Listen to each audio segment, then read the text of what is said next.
ayolingiz sizga turmush o'rtoq bo'lib kelgan paytda, bu kelinlik paytini eslang, qanaqa chiroyli edi, qanaqa sarvqomat edi. Siz ko'rayotgan o'sha sarvqomatlardan ham sarvqomat edi. Siz o'sha internetda tomosha qilib o'tirgan go'zallardan ham go'zal edi.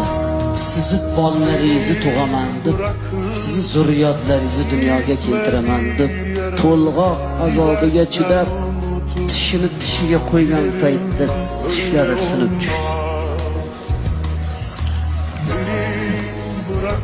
Kechalari yarim tunda uyg'onib, bolangizga alla aytganda ko'zlari qizarib, bedorlikdan, uyqusizlikdan ko'zlarining nurini yo'qotdi.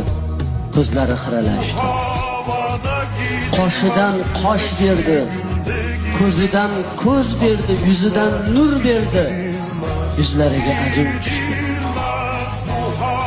Siz ayolingizni qanchalik go'zal ekanligini ko'rmoqchi bo'lsangiz, farzandlaringizga qarang.